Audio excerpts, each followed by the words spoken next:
Here at the top of the David Dinkins Municipal Building.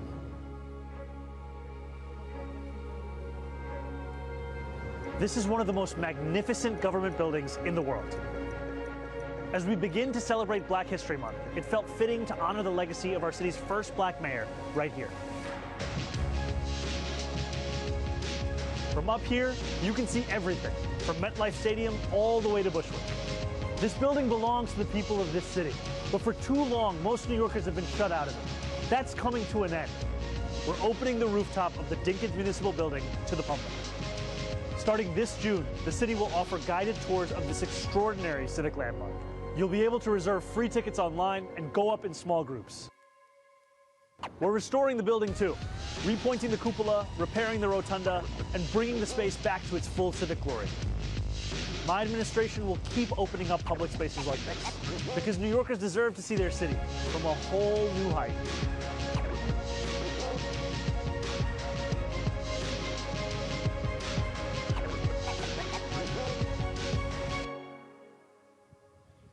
Absolutely for what actually. Yeah, ditto.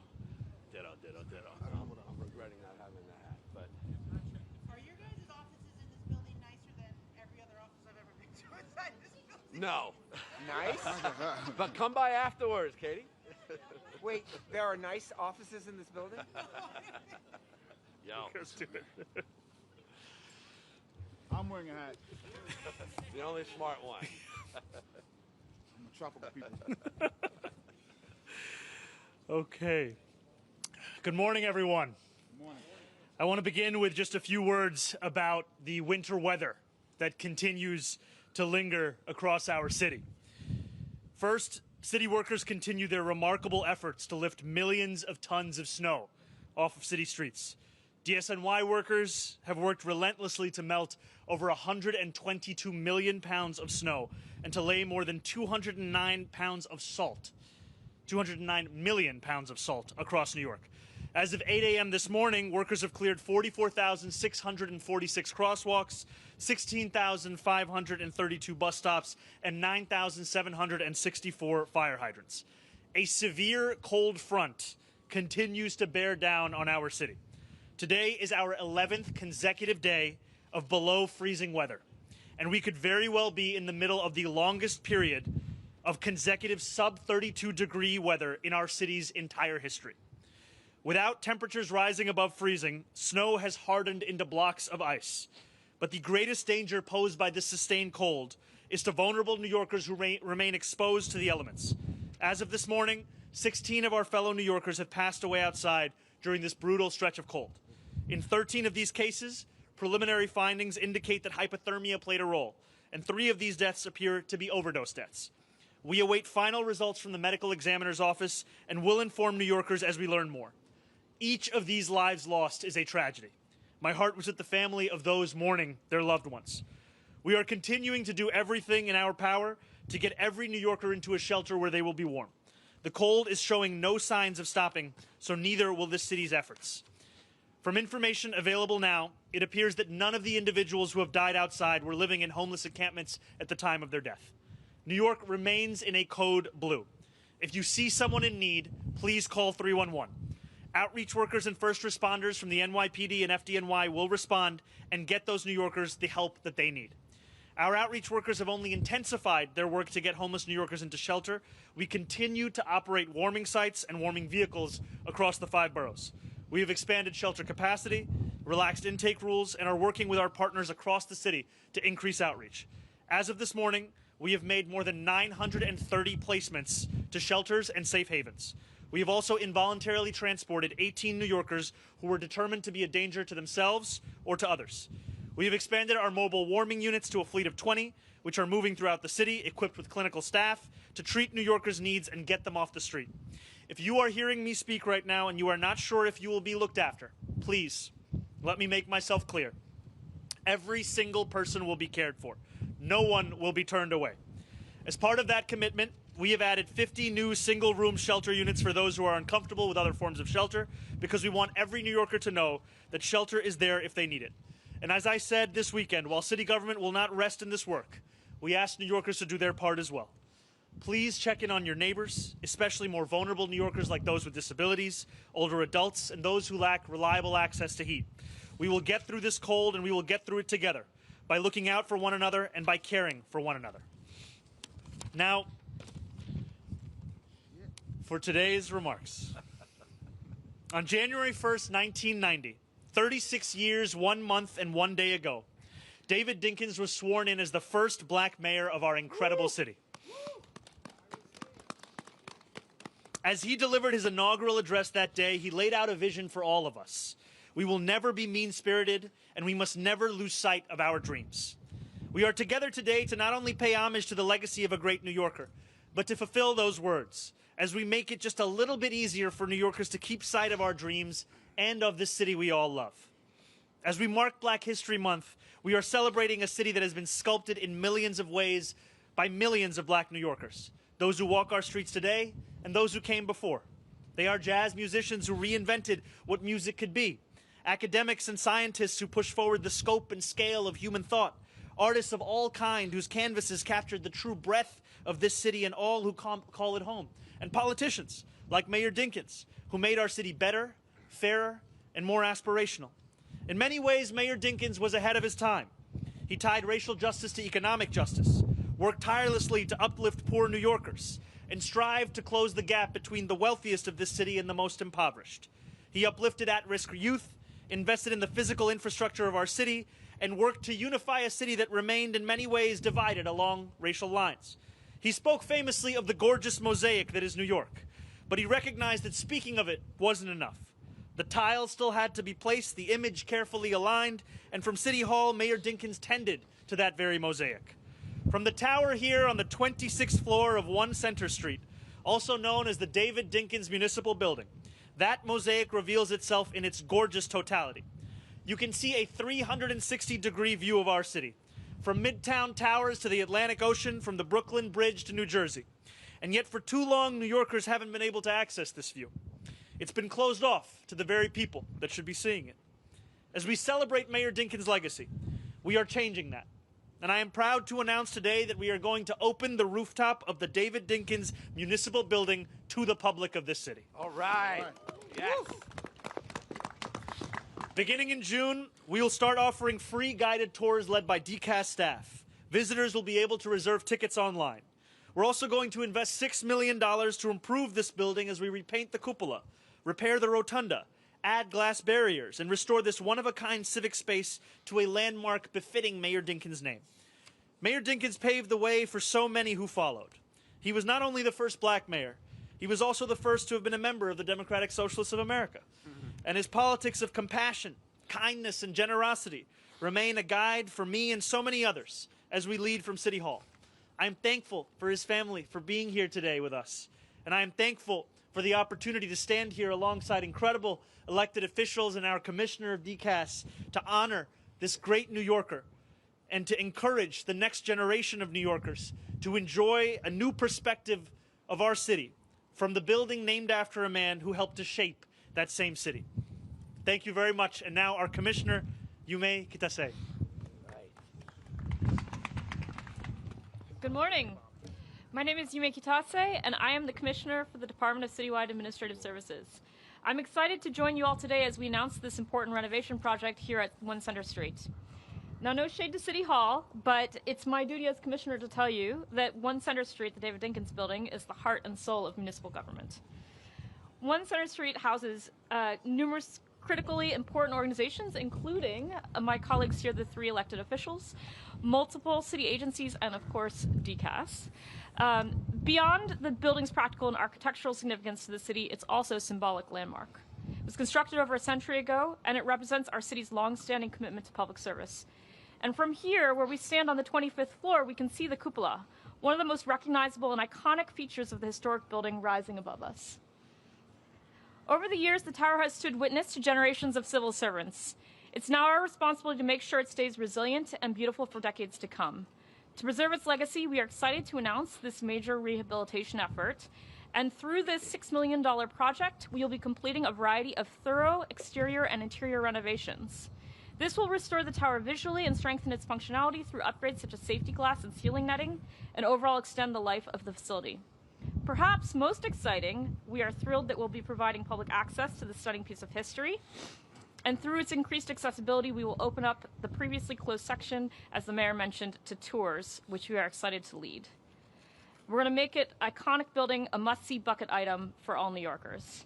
Before I conclude, I just want to offer thanks to Mayor Mamdani for prioritizing this renovation and to our DCAS facilities management construction team who have been spearheading this effort and also came out here this morning to shovel all the snow off of this roof.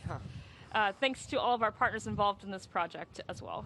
Your dedication helps the historic spaces like this continue to inspire and serve New Yorkers, and we are very excited to see the finished tower this summer, and I'm looking forward to celebrating its completion with all of you together. Thank you. Now our controller, Mark Levine. All right. Thank you so much, Mr. Mayor. We tortured the press corps on Inauguration Day for 4 hours on the plaza. You're suffering today. Tomorrow we're doing a press conference on the ice on the Hudson River.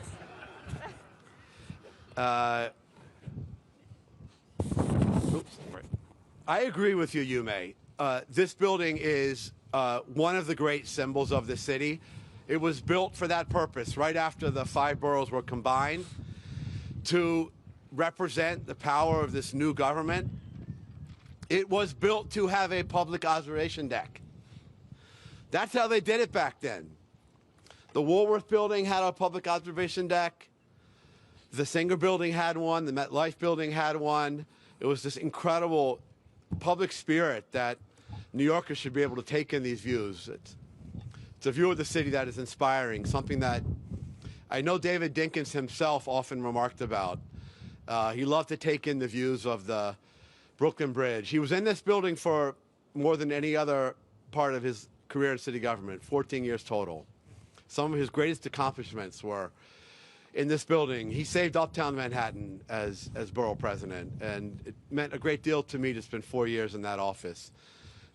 We still have a shower there, borough president, that Mayor Dinkins used after he would come in from playing tennis. And it still works. It still works, I'll yes. have to try it out. Yes, indeed. Come on by anytime, Mr. Mayor, if you want.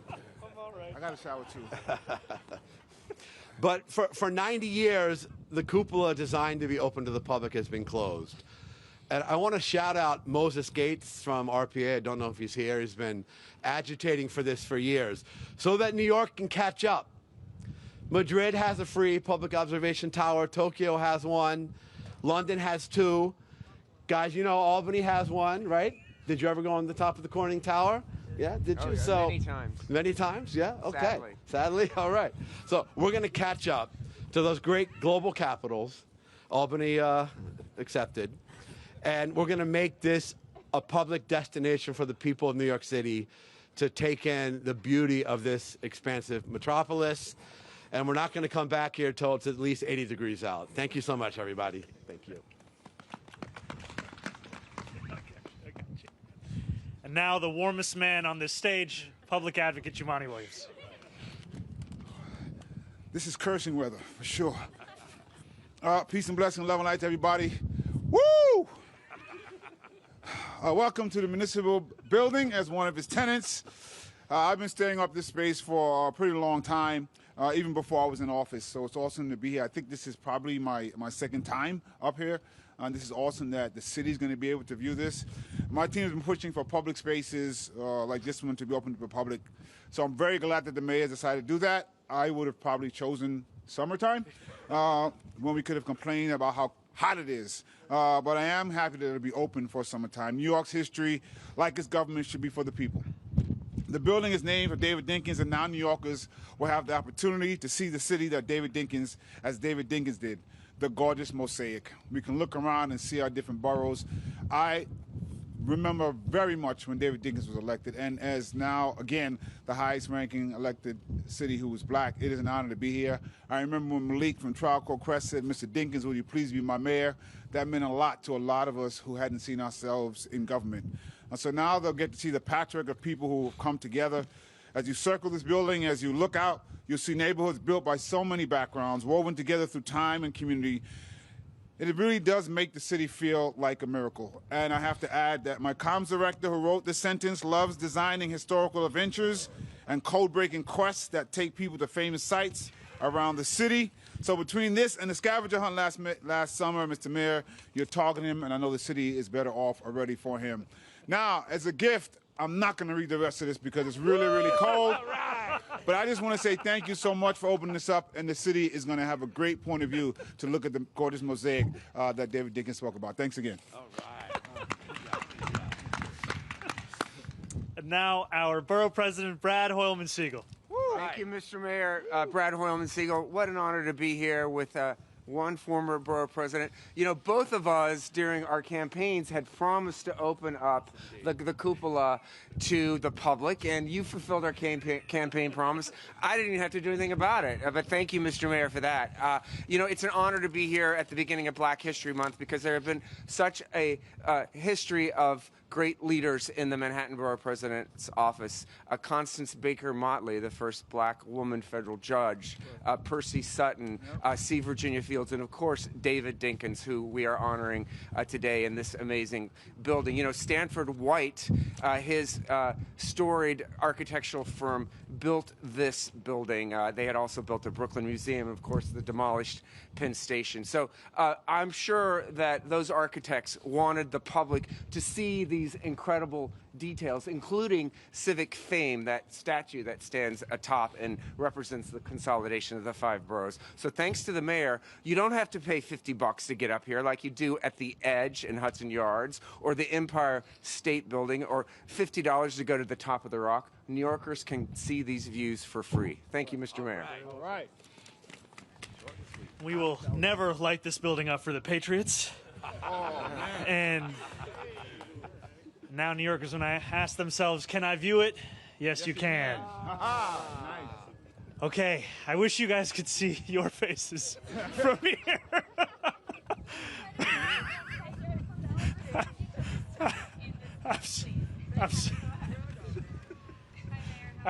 Sorry, yes, I'm all right. How are you? Good. I just wanted to ask about. Sorry, if I could just ask you to speak up because it's a little difficult here. I wanted to ask about the warming buses across the city. In some experience going out in the Bronx, we saw there was supposed to be a warming bus outside of Jacobi Hospital, and we got there at the time the bus was supposed to be there, and we circled, and there was no bus. We went to one at the Clinton High School. There was a bus, but no signage for anyone to know that that's a place that they can go to stay warm. So is there any further outreach you're doing aside from, you know, letting other government officials know to encourage people to go to these buses? Like, people don't watch the news, people don't have social media. How are they knowing that this is a place they can go to? I think to your point, we can never rest on our laurels as a city government. We have to go out there and tell New Yorkers directly. Yesterday evening, I was at a safe haven site in Midtown Manhattan, and I got the chance to thank a few outreach workers for the work that they're doing. Because as we all shiver up here in this cold, they are spending hours at all hours of the day outside looking to speak directly to homeless New Yorkers, to actually tell them of those warming buses and to bring them to those warming buses. And that direct street outreach is critical, and it has been a significant part of those workers, as well as those at FDNY and NYPD, being able to make nearly 1,000 placements at this point since we initiated Code Blue. And we will continue to share this information to New Yorkers. The most important way will be that direct outreach, but we will use every single avenue available to us. And just to give a sense to New Yorkers of the different options available, we are speaking across the 5 boroughs of warming buses and vans. We are speaking of mobile warming units that are equipped with clinicians as well as resources, and then warming centers as well themselves. And what we are also working with NYSEM to do right now, partially in regards to your question, is to add additional signage outside of these units so that for anyone walking by them who hasn't actually been met by an outreach worker during their shifts, that they know that these are the units that should be keeping them warm. That signage is going to be rolling out today and tomorrow. And it's important, frankly, that we not just rest on that signage, we not just rest on that direct outreach, but that we continue to use every avenue available to us. We'll continue to do so. Thank you so much. Hey, Mayor. How's it going? I want to ask you a question. You look warm. That's right, exactly. Yeah. See, that's You look warm. Where are these guys going? Hey, come on! Hey! Get out. Okay. That's good. Get out of here. All right. Okay. I guess a few people will pay to come up and see this viewing site. All right. It's just me and my commissioner. I work for you, so. Yeah. Yes, please. That number seems to keep going up day by day. And initially, I think your administration told the police department that DSS is going to handle the lead on homeless outreach. And I'm wondering, do you regret that decision at all? And do you think that decision has anything to do with the number of people, increasing number of people who have died out in this very frigid weather? So I want to be very clear that NYPD has been a part of the outreach efforts throughout Code Blue. They have been a part of it. DSS workers have been a part of it. It's been a whole of government approach. And I think the primary issue here is the weather that we are experiencing. We are speaking about already one of the coldest periods in New York City history and what could end up being the coldest period in New York City history. And what these city workers have done, no matter whether they're DSS, NYPD, any other agency, they have done the work of reaching out to New Yorkers to make now nearly 1,000 placements. And we know that that is work that has to continue. That is work that we will not rest so long as this cold continues and so long as there are New Yorkers who are outside. And I think that, you know, yesterday when I was at that safe haven, I spoke to a number of New Yorkers who were finding warmth within it. And some of them had come in the night before. Some of them, you know, I met a man who told me that he had been living in an airport for 5 months before he was brought to this shelter.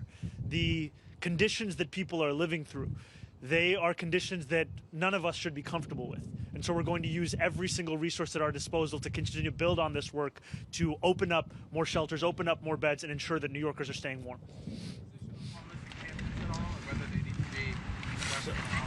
I think, to be very clear, just at the top of this, the deaths that we have seen, at this time it does not appear there is any relationship between encampments and what we've seen with these 16 New Yorkers.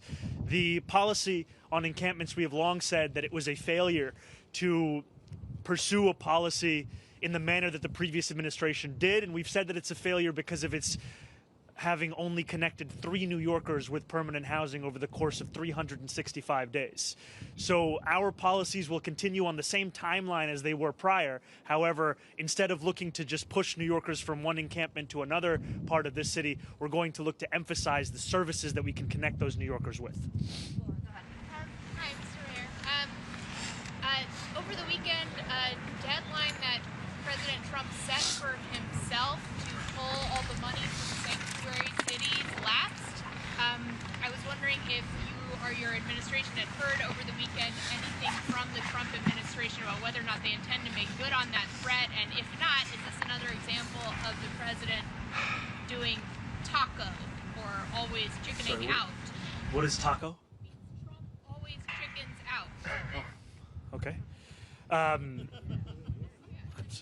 Sorry, I wasn't aware of the meme. You know, we have not yet heard any additional information. That date has come and gone. We will continue to stand up for this city and continue to make clear that our values and our laws are not bargaining chips, and we will stand up for them if ever they are threatened. Local celebrity. Well, now everybody knows who I think you look like. I've been fielding complaints from people in my neighborhood about the slow snow removal. Is that due to the weather? Is there a timetable of when you're planning to finish that? Sorry, Jacob, could you... The wind is hitting right as you're speaking. Could you say it a little louder? Is it a reason because of the weather, or is there a certain timetable for when it will get done? And is the city doing outreach in different languages to different communities to communicate about the weather and about this crisis? So I think it's, as you've said, it is primarily due to the weather. Whereas typically after snowfall of any kind, rising temperatures would assist in the melting of that snow. Instead, what we are all experiencing is a cold that is continuing at a record pace, frankly. And what that has meant is that the entirety of the city's response is up to the city workers themselves. And what they've been doing is an incredible job. However, it is a job that must continue. And it is also a job that has required us to go beyond the typical. What I mean by that is that we might typically have just sanitation workers doing a lot of this work. Right now, we have 2,500 sanitation workers working 12-hour shifts, each 12-hour shift, rather. And then we now have up to 1,500 additional workers, many of them coming from separate city agencies who are supplementing that work, especially when it comes to bus walks, bus stops, and crosswalks. And at this time, we're seeing that that's going to continue. What I'm thankful to see is that the pace of cleanup is increasing. And I am hopeful that that continues to be the case across the 5 boroughs, and that we also make this clear, as you've said, to New Yorkers in every language that they speak. This is a city of the world. As Mayor Dinkins said, this is a gorgeous mosaic, and it's a mosaic that deserves to be spoken to in its own languages. Thank you. On the trash collection, Yes, sir. sanitation has said they're about a day behind, but there are neighborhoods that are saying the trash has been piled up for multiple days, even though it's record-setting cold.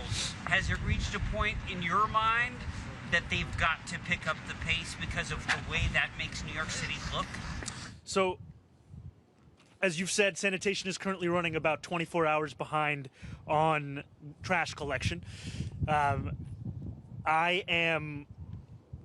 know that they are working with everything that they have to come up to speed, and that'll continue to be a focus for us, because what we want is a city where New Yorkers can continue to return back to their lives as they were.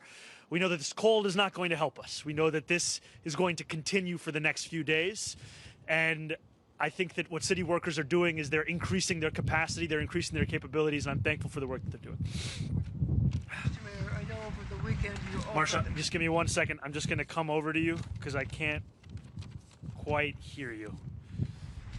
So over the weekend, I know that you opened a shelter that had 50 single-room beds, and in talking to homeless people, they say they don't want to go to regular shelters, they want those beds. So my question is, how many people have taken you up on the offer of those 50 rooms?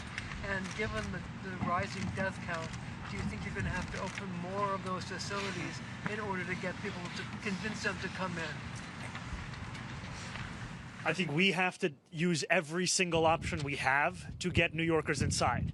And as you've said, there are homeless New Yorkers who have made clear their preferences in the kinds of shelter. And a lot of that, to be frank with you, is because of their previous experiences in the shelters that have been offered to them. And so it's not just about advertising the existing resources, it's about opening additional ones. That work continues. We will be sharing that as it comes. Took you up on that 50 beds that you opened? We'll get back to you on that number. Thanks, Marsha. All right, we'll have to wrap, but any reporters who want to do a tour of the building inside, we have about 15 to 20 slots, and staff will help wander around? Mayor, do you... Inside. Wait, Mayor Mamdani, Mr. Mayor, what about protected bike lanes?